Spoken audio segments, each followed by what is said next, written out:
Hello दोस्तों, welcome to my YouTube channel Ayush tutorial. कैसे हैं आप लोग सब? उम्मीद करता हूं अच्छे ही होंगे।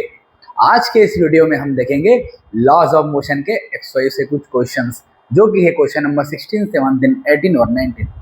और इसके बाद और 4 क्वेश्चन बचे हुए हैं। कुल इसमें 23 क्वेश्चन थे। कल हम बचे हुए 4 क्वेश्चन करेंगे तो हमारा चैप्टर है पूरी तरीके से कंप्लीट हो जाएगा, जिसमें हमारे एग्जाम्पल्स भी कवर है और एक्सरसाइज के क्वेश्चन भी कवर है। तो चलिए बिना किसी टाइम वेस्ट के, बिना किसी देरी के हम ये चैप्टर हम स्टार्ट करते हैं। लास्ट पोर्शन है और हमारा अच्छा टॉपिक स्टार्ट करते हैं। 4 क्वेश्चन हमारे पास। कल हमारा लास्ट टॉपिक रहेगा, मतलब लास्ट हमारे 4 क्वेश्चन रहेंगे। और जिस किसी को भी करियर रिलेटेड कुछ भी डाउट पूछना है या कुछ अपने को समझ नहीं आ रहा, बहुत सारे बच्चों को पता ही नहीं रहता जीवन में करना क्या है। 12th के बाद बैंक की तैयारी करते हैं, एसएससी रेलवे की तैयारी करते हैं, वहाँ फिजिक्स केमिस्ट्री का कुछ रोल ही नहीं होता। बच्चे फिजिक्स केमिस्ट्री पढ़ते रहते हैं। या फिर आईआईटी नीट में जाना है और क्या चीज़ पे ज़्यादा फोकस करना है, उस पर भी बच्चे ध्यान नहीं देता कि मैथ्स अच्छा होना चाहिए, कौन सा चैप्टर पे ज़्यादा ध्यान होना चाहिए, काइनेमेटिक्स, क्या क्या चीज़ें करना है, ये आपका मेन चीज़ क्लियर होना चाहिए। क्योंकि हार्ड वर्क से ज़्यादा इंपॉर्टेंट ये है कि आप किस दिशा में काम कर रहे हो। दिशा सही होना चाहिए। दिशा अगर खराब हो गई तो दशा आपको पता ही है। वो क्रिकेट हम देखते हैं, दिशा खराब तो दशा खराब। चलिए हम स्टार्ट करते हैं आज के 4 क्वेश्चन 16, 17, 18 और 19, जो कि हमारे एक्सरसाइज से क्वेश्चन है और बहुत सिंपल है। ध्यान समझिए कैसे। पहला क्वेश्चन हमको ये बोल रहा है एग्जाम एक्सरसाइज का 4.16, to masses 8 kg and 12 kg are connected by a string over a frictionless pulley. Find acceleration and tension. हमको क्या बोला है कि यहाँ पर 2 मास है, ये हमारा पुली लगा हुआ है, एक स्ट्रिंग यहाँ पर लटकी हुई है, एक स्ट्रिंग यहाँ पर लटकी हुई है। जैसे हम कुएं में से पानी निकालते कि नहीं निकालते, तो वहाँ पर पुली लगा हुआ रहता है यहाँ पर। तो एक मास यहाँ पर M1 है और एक मास यहाँ पर M2 है। ये दोनों मास एक स्ट्रिंग से कनेक्ट कर दिए गए हैं, जो कि फ्रिक्शनल लेस है, मतलब वहाँ पर कोई भी रोकने वाला वहाँ पर नहीं है। पुली मतलब अपनी तरफ खींचता, अगर किसी भी चीज़ को अपनी तरफ खींचते हैं उसी को तो पुल बोलते हैं, और किसी को अपोजिट डायरेक्शन में धक्का देते हैं उसको पुश बोलते हैं। जितने ही बच्चे ऑनलाइन है, ऑफलाइन जितने बच्चे बड़े, ध्यान सुनने, खाली 5 मिनट में दोनों क्वेश्चन खत्म हो जाएंगे और उसके अगले 5 मिनट में अगले 2 क्वेश्चन खत्म हो जाएंगे। मतलब 10 मिनट का वीडियो है। ध्यान से आप लोग यहाँ पर देखिए ध्यान से समझना बात को। यहाँ पर क्या है, हमारे पास एक्सीलरेशन है। हमको बोला है एक्सीलरेशन निकालो, और हमको दिया क्या है, सबसे पहले न्यूमेरिकल में हमको क्या करना चाहिए, जो भी डायग्राम है उसको डायग्राम को बना लिया, और जो भी चीज़ें गिवन है वो गिवन चीज़ें हम उसको बना लेते हैं। गिवन चीज़ें यहाँ पर बना लो, और जो भी वहाँ पर डायग्राम उसको बना लो। गिवन चीज़ जितनी भी हम उसको नोट डाउन कर लेते हैं। क्या क्या दिया हुआ है हमको, M1 दिया हुआ है, कितना दिया हुआ है M1 8 kg, M2 दिया हुआ है, कितना दिया हुआ है 12 kg। या फिर कह सकते हैं इसको कैपिटल M दे दो, इसको स्मॉल m दे दो। या किसी को भी, जैसे यहाँ पर इसमें दिया हुआ है, देख लेते हैं। कैपिटल M को इसने 12 माना है बुक वाले ने, जिस तरीके से करा है एनसीईआरटी में, और इसको इसने स्मॉल लिया। अब कुछ भी आप M1 M2 या MM ले सकते हो। देखो बहुत सिंपल है। हमको बोला है एक्सेलरेशन निकालो और टेंशन निकालो। तो यहाँ पर एक्सेलरेशन का फॉर्मूला क्या होता है, एक्सेलरेशन का फॉर्मूला वो होता है, नीचे याद रखना है, प्लस करना है M+M। इस फॉर्मूले में भी, इस फॉर्मूले में भी, जब भी एक्सेलरेशन निकालना है तो नीचे प्लस करना है, ऊपर क्या हो जाएगा यहाँ पर माइनस। ये फॉर्मूला हो जाता है। और यहाँ पर ग्रेविटी का मल्टीप्लाई कर देंगे स्मॉल h का, जो कि हमको जो क्वेश्चन में दिए हुए है वो हम रख देंगे। ध्यान नहीं दिए तो 9.8 और दी हो तो 10। सिंपल सा फंडा है वहाँ पर। ये क्वेश्चन हमारा ऐसा सोल्व हो जाता है। अगर हमको टेंशन फोर्स निकालना है, टेंशन फोर्स का भी फॉर्मूला है, जी से मल्टीप्लाई करते हैं, नीचे एज इट इज सेम आता है, capital M plus small m, और ऊपर क्या होता है, दोनों m का क्या हो जाता है, मल्टीप्लाई हो जाता है, 2 लिख दिया जाता है। ये हमारा फॉर्मूला हो जाता है टेंशन फोर्स का। यहाँ पर बहुत सिंपल चीज, एक बार चेक कर, बिल्कुल सही है। यहाँ पर एक बार चेक कर लेना आप लोग फॉर्मूला। एक बार क्या है ना कि फॉर्मूले बहुत सारे हो जाते हैं। 11th में कम से कम 300-400 फॉर्मूले, 12th में 300-400 फॉर्मूले, 300-400। तो आप लोगों को चीजें याद रखना पड़ेगी। जरा सी भी चीज इधर उधर हुई तो दिक्कत हो जाएगी। तो ये एक्सेलरेशन कब है, जब हम इसको दोनों मासेस को ड्रॉप कर देते हैं, छोड़ देते हैं। फ्री कंडीशन में अगर बात करेंगे तो यहाँ पर एक्सेलरेशन का फॉर्मूला को याद रखना, ऊपर माइनस करना है M-M, अपन नीचे प्लस करना है M+M। इसमें भी फॉर्मूले में क्या आएगा, नीचे M+M आएगा। जी से मल्टीप्लाई यहाँ भी कर रहे हैं, जी से मल्टीप्लाई यहाँ भी कर रहे हैं। यहाँ पर क्या हो रहा है, M-1 हो रहा है, यहाँ पे क्या हो जाएगा 2MM। समझ में आ गई बात कि नहीं आ गई? तो ऊपर हमने जो हमने टेंशन फोर्स निकाला है, वहाँ पर टेंशन है, टेंशन में भैया मास डबल, ऐसे याद रखना। ये टेंशन ज्यादा लोग देखना, जो मोटे लोग होते हैं उनको ज्यादा टेंशन होती है। डबल मास, टेंशन में डबल मास याद रखना, 2 आ गया डबल मास। समझ में आ गई बात? क्लियर है कि नहीं क्लियर? तो कोशिश किया करो, एक्सरसाइज करा करो, फिट करा करो ना, अपनी बॉडी को फिट रखोगे। अपनी बॉडी का अगर आप ही ध्यान नहीं दोगे तो कौन ध्यान देगा। जितना हो सके चीज़ों को सिंपल रखा करो। जैसे यहाँ पर सिंपल क्या रखा, सिंपल सा दिमाग लगाना था कि एक्सेलरेशन निकालना है। अगर दो मासे से अगर एक दूसरे से बंधे हुए हैं, वहाँ पर फोर्स लग रहा है, टेंशन फोर्स भी निकालना है, एक्सेलरेशन भी निकालना है। एक्सेलरेशन का फॉर्मूला सिंपल हमने याद रखा, ऊपर माइनस कर दो, नीचे प्लस कर दो।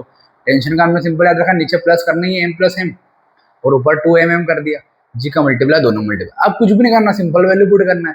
जैसे यहाँ पर हमको पता है एक्सेलरेशन निकालना है, तो कैपिटल M कितना है हमारे पास, कैपिटल M हमने क्या माना हुआ है 12, कैपिटल हमने 12 माना हुआ है, तो 12 रख दो कैपिटल M 12। स्मॉल m हमने कितना माना है 8 माना है, तो स्मॉल m हो गया 8, कैपिटल M स्मॉल, और ये हो गया 12 + 8 इंटू जी कितना हो गया 10 या 9.8, तो 9 पॉइंट इसने क्या लिया 10 लिया है, 1 भी 10 ले लो। बस इसको सोल्व करा, हमारा आंसर आ गया। देखो ये रहा, कितना आ रहा आंसर 2 मीटर/सेकंड स्क्वायर वहाँ पर आ रहा है। तो हमारा एक्सेलरेशन निकल गया 2 मीटर/सेकंड। और यहाँ पर देखिए आप लोग 2m1 m2 है g अपॉन इंटू जी m1 + m2, ये जो मैंने जो फार्मूला लिखा हुआ है, सिंपल 2 रखेंगे, यहाँ पर कैपिटल M कितना है 12 रखेंगे, यहाँ पर 8 रखेंगे, यहाँ पर 12 + 8 रखेंगे, और यहाँ पर 10 हो जाएगा। इसको सोल्व कर लेंगे, हमारा आंसर कितना है 96 हमारा आंसर है। मतलब सिंपल सा आपको फॉर्मूला याद रखना है कि एक्सेलरेशन में माइनस ऊपर नीचे प्लस, m-m/m+m, और g का मल्टीप्लाई तो करना ही है। और आपको उसमें याद रखना है कि कैपिटल जो m है उसका मल्टीप्लाई अगर स्मॉल m से करते हैं, मतलब 2mm करते हैं और अपन प्लस करते हैं m+m, और g का मल्टीप्लाई तो डबल मास हो जाता है, वहाँ पर टेंशन फोर्स वहाँ पर निकालने का फॉर्मूला है। तो आप लोग इसको नोट डाउन कर ले, और इसको भी आप लोग आंसर में लिख सकते हो। तो पहला क्वेश्चन हमारा खत्म हो जाता है। 1 मिनट दिया आपको, लिख लो, समझ लो, फिर अगला क्वेश्चन करते हैं। अगला क्वेश्चन भी 1 ही मिनट का है, कुछ बहुत सिंपल, ध्यान देखना। चलिए नोट डाउन कर लो, हट जाता हूँ भैया, स्क्रीनशॉट ले लो आप, ठीक है। चलिए अगला क्वेश्चन देखिए, बहुत सिंपल है, ध्यान से देखना कैसे। किसी कुछ क्वायरी हो, डाउट हो तो इस नंबर पे कॉल करके पूछ सकते हैं। पीडीएफ आपको टेलीग्राम चैनल पर मिल जाएगी आने वाले समय में। देखिए क्वेश्चन कितना सिंपल है, आप लोग ध्यान से देखना, पहले सभी जन समझना, ठीक है। चलिए क्वेश्चन क्या है, पहले हम क्वेश्चन पढ़ते हैं, कलर हम चेंज कर लेते हैं। If a nucleus, 17th question, if a nucleus at rest disintegrates into 2 smaller nuclei, मतलब एक न्यूक्लियस है जो कि 2 स्मॉल न्यूक्लियाई में टूट जाते हैं, ठीक है। They must move in opposite direction, ये दोनों अपोजिट डायरेक्शन में मूव करना चाहिए, हमको शो करना है। देखिए हमको पता है बाय कंजर्वेशन ऑफ मोमेंटम, हमने पढ़ा हुआ है कि बाय किससे, कंजर्वेशन ऑफ मोमेंटम। क्या होता है कंजर्वेशन ऑफ मोमेंटम, ध्यान से समझना। क्या होता है कि जितना मोमेंटम पहले था m1u1 प्लस m2u2, में पहले बता चुका हूँ, वो बराबर होगा m1v1 प्लस m2v2 के। जितना मोमेंटम पहले था, मोमेंटम क्या होता है भैया, मास इंटू वेलोसिटी। चंदन समझना, भानु, चंदन, ऋषभ, ध्यान समझना इधर, सभी जन देखना ध्यान से, इतने ऑनलाइन है बच्चे। हाँ अष्टिका, ध्यान से इधर देखो, वैष्णवी, सिर्फ 5 मिनट पढ़ूंगा, ज़्यादा नहीं, देखो ध्यान से। मोमेंटम होता है मास इंटू वेलोसिटी। ये शुरुआत का देखो, ये 2 बॉडी है ना हमारी, तो एक बॉडी का मास m1, एक का m2, तो इसका शुरुआत में स्पीड कितना था दोनों मास का, वो u1 u2 हो गया। इन्हीं बॉडी का बाद में स्पीड कितना हो गया, वो v1 और v2 हो गया। मास तो उतना ही रहेगा, मास तो उतना ही रहेगा। आगे बात समझ में। तो देखो इनिशियली तो u1 और u2 रेस्ट पर थे, टूटने के पहले रेस्ट पर थे, मतलब u1 u2 कितना हो जाएगा, 0 हो जाएगा। ये कितना आ जाएगा, पूरा 0 आ जाएगा। यहाँ कितना बचेगा, m1 v1 plus m2 v2। हमको बताना दोनों की वेलोसिटी अपोजिट डायरेक्शन में रहेगी, they are moving in opposite direction. कैसे बता पाएंगे, स्पीड से बता पाएंगे, वेलोसिटी से। अगर वेलोसिटी माइनस में आगे मतलब अपोजिट डायरेक्शन में चल रही है। कितना आ गया ये, m1 v1 plus m2 v2 equal to 0। इसको एक तरफ ले जाओ, देखो यहाँ करता हूँ, इधर कितना हो जाएगा, m1 v1 equal to minus m2 v2। देखो माइनस में आ रहा है, हमको v2 की वैल्यू निकाल लेते हैं हम, कितनी हो जाएगी v2 की वैल्यू, m1 v1 और ये माइनस m2 का नीचे आ जाएगा। मतलब हमारा जो वेलोसिटी का जो ऑब्जेक्ट है, सेकंड ऑब्जेक्ट, वो नेगेटिव एक्सेलरेशन से या वेलोसिटी से चलेगा, जो हमारा फर्स्ट वाला है उससे आगे। मतलब हमारा जो वेलोसिटी है वो नेगेटिव आने वाला है जो फर्स्ट है, मतलब इसका मतलब होता है कि दोनों अपोजिट डायरेक्शन में रहेंगे। भैया इधर जो चल रहा है 5 की स्पीड चल रहा है, और इधर जो आएगा वो -5 की स्पीड से आएगा, मतलब दोनों अपोजिट डायरेक्शन में। सेम एज इट इज वही शो कर रहा है कि अगर v2 यहाँ पर प्लस का है, v1 यहाँ पर माइनस का है, उसको हम ऐसा लिख सकते हैं, v2 equal to minus v1 m1 upon m2। तो अगर v1 माइनस का है, v2 प्लस का, इसका मतलब क्या है कि अगर V1 माइनस का है ना, जैसे यहाँ क्या है V2 प्लस का अगर मान लेते हैं, या V2 की वैल्यू माइनस में आ रही है तो V2 मान लो माइनस में आ रही है तो V2 इधर रहेगा, V1 इधर और V2 इधर। समझ में आ गई बात? तो दोनों सिंपल सी बात, दोनों अपोजिट डायरेक्शन में रहेगा, इतनी सीधी सी बात है। तो वो कुछ भी नहीं करना, हमको law of conservation of momentum लगाना है। m1 u1 plus m2 u2 m1 v1 plus m2 v2, u1 u2 यहाँ पर इनिशियली रेस्ट पर थे, बाद में उनकी स्पीड v1 v2 कुछ रही होगी, हमने यहाँ पर इनको एक तरफ कर लिया, ये प्लस में उधर जाके माइनस में हो गया, यहाँ से v1 की वैल्यू निकाल लिया, v2 की वैल्यू यहाँ से निकाल, किसी की भी निकाल लो, दोनों में आंसर किसी माइनस में आने वाला है। इसका मतलब ये है कि दोनों क्या होंगे, अपोजिट डायरेक्शन में होंगे। आगे बात समझ में कोई दिक्कत तो नहीं किसी को? मतलब बहुत सिंपल सी चीज़ें हैं, आप लोगों को आना चाहिए, पहले से आना चाहिए, उसमें कोई दम नहीं है। सबको जितने बच्चे ऑनलाइन समझ में ही बात, कुछ भी नहीं करना है, मोमेंटम लगाना है, एक प्लस माइनस करना है, एक हमको शो करना था अपोजिट डायरेक्शन में जा रहा है, मतलब माइनस आंसर हमारा आना चाहिए। तो मैं लिख लेना आपको, तो यहाँ पर V1 V2 इनने माइनस में बता दें, ये भी आप लोग आंसर इसको लिख सकते हो, नोट डाउन कर लो, स्क्रीन शॉट लेना होता। तो सिंपल क्वेश्चन है, यहाँ पर कुछ भी दम नहीं है। अब 2 क्वेश्चन और हमारे यहाँ पर बचे हुए हैं, 18th और 19th, फिर कल और 4 बचेंगे, वो भी बहुत सिंपल है, थोड़ा डायग्राम वाले, कल उसको हम देखेंगे। देखिए ये बहुत सिंपल क्वेश्चन है, इसको ध्यान से देखिए सभी जन, इससे सिंपल तो कुछ भी नहीं हो सकता। 2 बिलियर्ड्स बॉल, 2 बिलियर्ड्स बॉल है, जो बॉल है उनका मास हमको दिया हुआ है, ठीक है, 2 बॉल है, मतलब m1 एक का मास होगा, दूसरे का मास भी क्या होगा, उतना ही होगा जितना कि पहले का मास है, ठीक है। 2 बॉल है जिनका मास हमको दिया हुआ है, they moving in opposite direction at 6 metre per second, दोनों अपोजिट डायरेक्शन में चल रहे हैं। समझना बात को कि एक बॉल इधर आ रही है तो दूसरी बॉल इधर आ रही है, एक इधर आ रही है तो किधर है, दोनों अपोजिट डायरेक्शन में चल रहे हैं। इसका मास मान लेते हैं m1, इसका मास मान लेते हैं m2। ये कितनी स्पीड से जा रहे हैं भैया दोनों? ये 6 मीटर पर सेकंड की स्पीड से जा रहे हैं, 6 मीटर पर सेकंड की स्पीड से जा रहे हैं। सभी को दिख रहा होगा, सभी को दिख रहा होगा, सभी को दिख रहा है भैया, दिखना ही चाहिए। देख लो एक बार, मैं भी चेक कर लेता हूँ, बिल्कुल दिख रहा है, मतलब उसके बाहर स्क्रीन के बाद तो नहीं आ रहा ना, नहीं आ रहा है। चलो तो देखो, बहुत 1 मिनट का देखो, सभी ध्यान से देखो इधर, 1 मिनट का ज़्यादा नहीं है। देखो क्वेश्चन ने बोला है कि 2 बॉल है जो कि अपोजिट डायरेक्शन में चल रही है, वेलोसिटी दोनों की सेम है। अब क्या होंगे, दोनों बॉल टकरा जाएंगे, यहाँ टकराएंगे आके और इधर वापस आ जाएंगे, टकराए क्या जाएंगे, वापस जाएंगे। तो इसका मास वापस m1 का m1 रहेगा और इसका मास m2 का m2 रहेगा, मास इसमें कोई बॉल के टुकड़े हो जाएंगे, ऐसा कुछ बोला नहीं है क्वेश्चन में। देखो, and the collide and rebound at the same speed, और उसी स्पीड से वापस आ रहे जिस स्पीड से गए थे, 6 की स्पीड से गए थे और 6 की स्पीड से क्या आ गए वापस, एक इधर चले गया और एक वापस इधर आ गया। अब क्वेश्चन ने बोला है कि ये हमारी ए बॉल है, मान लेते हैं ये भी हमारी ए बॉल ही रहेगी बाद में, ये हमारी बी बॉल है, ये भी क्या रहेगी, बी बॉल। ये शुरुआत की कंडीशन है टकराने के पहले की, ये टकराने के बाद की कंडीशन, ये टकराने के पहले की कंडीशन है बी बॉल की, ये टकराने के बाद की कंडीशन है। मतलब अगर हम बात करें, हमको बोला कि इम्पल्स निकालना है, क्या निकालना है, इम्पल्स। तो इम्पल्स निकालना है, पहले हम बॉल ए के लिए निकालते हैं, तो बॉल ए के लिए इम्पल्स निकाल लो। क्या होता है इम्पल्स, बोलो, चेंज इन मोमेंटम। क्या हो जाएगा, चेंज इन मोमेंटम, मतलब P final minus P initial, मतलब m1v माइनस mu। फाइनल के लिए v लगाते हैं और इनिशियल के लिए u लगाते हैं, सिंपल है, खत्म हो गया, बस इतना ही है, बस इतना ही है बेटा, कोई दम नहीं। मतलब क्या है भैया कि हमने ए बॉल के लिए लगाया, ए बॉल में देखो ये पॉजिटिव डायरेक्शन में, इधर पॉजिटिव, मास कितना है m1 और वेलोसिटी कितनी है 6 है। तो देखो ये इनिशियल की बात कर रही है, ये कौन सी कंडीशन है, इनिशियल वाली है, ये कौन सी कंडीशन है, फाइनल वाली है। देखो आंसर आ गया, आपको आ गया। तो इनिशियल कंडीशन में मास m1 है और वेलोसिटी 6 है प्लस की, तो इनिशियल ये रही हमारी। इनिशियल में क्या है भैया, देख लेते हैं यहाँ पर, बहुत सिंपल है, ध्यान से देखना।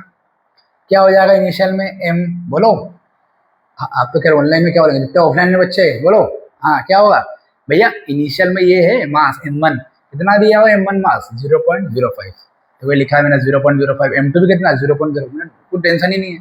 तो यहाँ से दोनों मास से मैं तो कॉमन निकाल लो अपन, कितना हो जाएगा v माइनस यू, क्योंकि दोनों मास तो सेम ही है। तो यहाँ पर हमारा इम्पल्स कितना आ जाएगा, जो इम्पल्स आएगा कितना आएगा, देखो कितना आना चाहिए, मास तो कॉमन निकल गया, मास कितना है 0.05, फाइनल वेलोसिटी कितनी है, वो भी 6 है, तो वो फाइनल वेलोसिटी इधर आ रही है। देखो ये फाइनल वेलोसिटी ए पार्ट की इधर आ रही है, ये इधर आ रही है, मतलब माइनस में, इधर हम प्लस ले रहे हैं, इस डायरेक्शन में सीधा हाथ में प्लस ले रहे हैं और उल्टे हाथ में क्या ले रहे हैं, माइनस।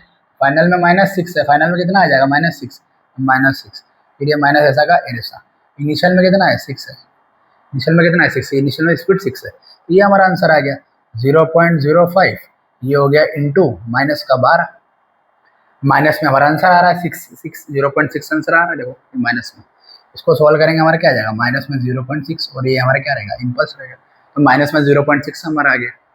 समझ में बात, मतलब ए बॉल का जो इम्पल्स निकल के आया है, जो चेंज इन मोमेंटम निकल के आया है, वो माइनस का 0.6 निकल के आया है। कैसे निकल के आया है, mass into velocity, mass into velocity, ये फाइनल का था, ये इनिशियल का था, दोनों का मास सेम था इसलिए एम कॉमन निकाल लिया, फाइनल कितना था -6, इनिशियल कितना था 6। ऐसे बॉल बी के लिए हो जाएगा, इसको नोट डाउन कर लो, इसको नोट डाउन कर लो, कर लिया होगा, ठीक है, स्क्रीन शॉट ले लेना, ठीक है। अब देखो बॉल बी के लिए देखो, बॉल बी के लिए देखो, बॉल बी में बताओ क्या होगा, वही इम्पल्स निकालना है, क्या हो जाएगा mass into velocity minus you, मतलब एम वी माइनस यू, ये होगा, मतलब क्या हो जाएगा, मतलब क्या हो जाएगा, वही एम कॉमन आ जाएगा दोनों में से, क्योंकि मास तो सेम है, कितना है 0.05। अब फाइनल वेलोसिटी देखो, ये इनिशियल के लिए है, ये फाइनल के लिए है, फाइनल में देखो इधर जा रहे हैं प्लस की तरफ, तो फाइनल में प्लस की तरफ जा रहे हैं तो 6 ही रहने देंगे वेलोसिटी, ये माइनस ऐसा का ऐसा, इनिशियल देखो अपोजिट डायरेक्शन में आ रहे हैं, तो माइनस का क्या आ जाएगा माइनस का 6 आ जाएगा, तो ये माइनस माइनस क्या हो जाएगा प्लस हो जाएगा, कितना हो जाएगा इंटू, ये दोनों प्लस करके क्या आ जाएगा 12, ये आ जाएगा 0.6 प्लस का। तो जो बॉल बी है, जो बॉल बी का जो इम्पल्स है वो प्लस का 0.6 आ रहा है, प्लस का 0.6 आ रहा है मोमेंटम, पर पर पर जो हमारा ए बॉल है उसमें माइनस का 0.6 आ रहा है, 0.6 आ रहा है, क्योंकि यहाँ पर जो बॉल है वो अपोजिट डायरेक्शन में वहाँ पर जा रही थी, फाइनल वाली बॉल, यहाँ पर फाइनल वाली नेगेटिव में जा रही थी इसलिए नेगेटिव आंसर है, यहाँ पे फाइनल बॉल पॉजिटिव में जा रही थी इसलिए पॉजिटिव आंसर है। आगे बात समझिए, मतलब सिंपल था, चेंज इन मोमेंटम निकालना था, हमने फाइनल माइनस इनिशियल कर दिया, दोनों के जो मास थे वो सेम थे, और वेलोसिटीज वहाँ पर वेलोसिटीज भी सेम थी, बट डायरेक्शन अपने को ध्यान रखना है, जो राइट साइड में जा रहा है उसको प्लस लेना है, जो लेफ्ट में जा रहा है उसको माइनस लेना है। अब लास्ट क्वेश्चन बचा आज का हमारा, और खत्म हमारा आज का टॉपिक, देख लिए 2 मिनट फटाफट, उसको नोट डाउन कर लो, और इसका भी आप लोग स्क्रीनशॉट ले लो, इतना ही इसका आंसर है, ठीक है, इतना ही इसका आंसर है। लास्ट वाला कौन सा 19th क्वेश्चन है, ये 19th वाले का इतना ही हमारा आंसर है, इसको नोट डाउन कर लो, ये सबको आता है मान के चले, ये मान के चले कि सबको आता है, तो इसका आंसर भी आप लोग नोट डाउन करें। देखिए बताता हूँ कौन सा क्वेश्चन, ये है गन वाले क्वेश्चन, जब भी गन वाले, शेल मतलब बुलेट, तो जब भी बुलेट और गन वाले क्वेश्चन आ जाए, सिंपल सा law of conservation of momentum लगाना है, क्योंकि गन का मास कुछ होगा m1, बुलेट का मास कुछ होगा m2, या बुलेट का m1 ले लो, गन का m2 ले लो, जब भी हम गन से बुलेट को छोप मारते हैं, ये हमारी गोली भाई सट से गोली गई, पर आपने देखा होगा अपनी गन हल्की सी पीछे आ जाती है, वो पीछे क्यों आती है, वो पीछे इसलिए आती है क्योंकि वहाँ पर माइनस साइन लग जाएगा, देखो हम अभी देखेंगे कैसे।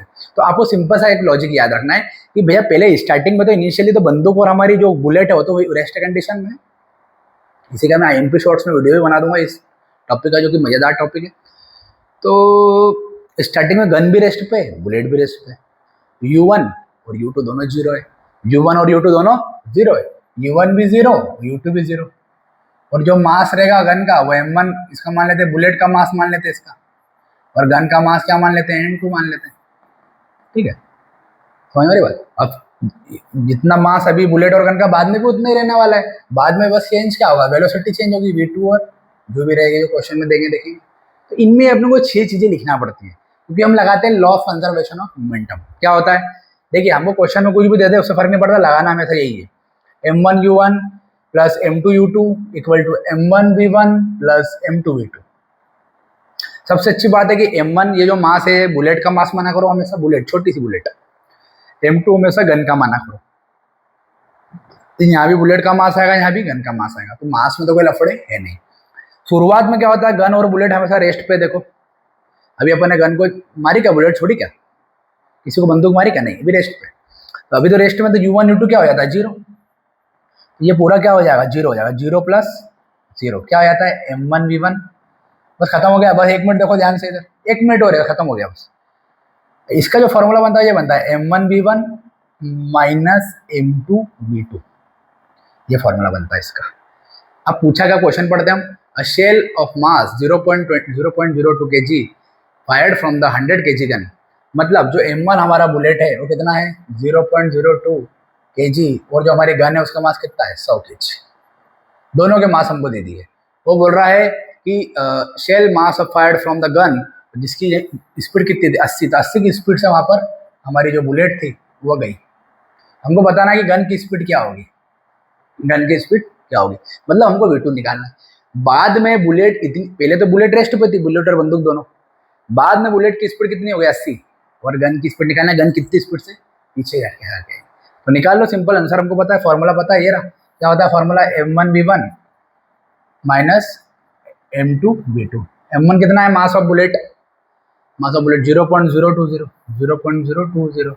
V1 कितना है, उसकी कितनी स्पीड से जा रहा था 80 की स्पीड से बुलेट जा रही थी।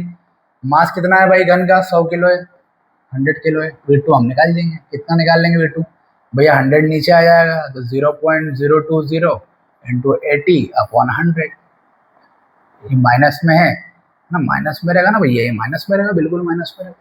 ये माइनस यहाँ पर लगा हुआ ये रहा, ये माइनस इधर आके इधर माइनस आ जाएगा, तो माइनस में हमारा क्या आ जाएगा आंसर, कितना आंसर आ रहा है माइनस में, यहाँ पर कितना आ रहा है 0.016, कितना आ रहा है 0.016 मीटर पर सेकेंड, तो ये माइनस में आएगा। ये जीरो माइनस में क्यों आ रहा है, क्योंकि देखो ये जो V2 है, जो हमने निकाला है, जो V2 निकाला है हमने, जो V2 हमने निकाला है, इसको सोल्व करेंगे तो क्या आ रहा है, क्या आ रहा है, सोल्व कर रहे हैं तो 0.016 माइनस। क्यों, क्योंकि भैया हमारी जो गन है उसकी स्पीड पीछे की तरफ आ रही है, बुलेट तो आगे गई पर हल्की से गन हमारी झटका के पीछे आती है, इसलिए स्पीड ऑफ बुलेट क्या हो जाती है माइनस की वहाँ पर आ जाती है। आगे बात समझ में, तो इतना सिंपल सा क्वेश्चन है, आपको ध्यान में रखना सभी को। और 4 क्वेश्चन और बचे हैं तो उसको हम कल खत्म करेंगे। हमारे यहाँ गर्मी बहुत ज़्यादा होती है, उसके बावजूद मैं आपके लिए डेली वीडियोस लेके आ रहा हूँ, तो ये मेरे लिए भी बहुत बड़ी बात है, क्योंकि यहाँ खड़े रहना मुश्किल होता है। हम आपके लिए इतना करते हैं, तो बदले में आप भी बस हमारे चैनल को सब्सक्राइब करें और ज़्यादा से ज़्यादा शेयर करें, ताकि सबसे पहले आपको नोटिफिकेशन भी मिल पाए और दूसरे बच्चे भी, अगर कुछ भी प्लस में जा रहा है बच्चों, कुछ भी प्लस में जा रहा है, कुछ भी समझ में आ रहा है, तो बच्चों का फायदा हो पाए। हम मिलेंगे हमारे अगली वीडियो में। जितना मैंने पढ़ा है उसको एक बार खाली पढ़ ले, उसके बाद आपको फिर जो करना है वो कर सकते हो। बट डेली 15 मिनट जो भी सब्जेक्ट का आप पढ़ाई करो उसको डेली आप लोग लिख लिया करो। जितने बच्चे हैं ऑनलाइन ऑफलाइन बैठे हैं, ऑनलाइन जितने बच्चे भी हैं ना, ऑफलाइन जितने बच्चे भी, थोड़ा बच्चों को देखना भी मेरा हो जाता है। हम लोग सोचते हैं सर इधर उधर भी देखते रहते, भैया थोड़ा बच्चों को भी, ऑफलाइन बच्चों वालों को भी देखना पड़ता है। हाँ, उनको बोलने का थोड़ा मैं मना कर देता हूँ, और माइक आ जाता है, थोड़ी उनकी आवाज़ भी रुक जाती है। तो मैं आपको वही बोल रहा हूँ कि तो आपके लिए हम बहुत चीज़ें कर रहे हैं, बस बदले में मेरे चैनल को सब्सक्राइब करो, ज़्यादा से ज़्यादा शेयर करें। और IMP शॉर्ट्स में भी आपको इसका वीडियो आपको मैं भी आज अपलोड कर दूँगा, तो 1 मिनट के अंदर आप सीख जाओगे कैसे हम बुलेट और गन के क्वेश्चन सॉल्व करते हैं।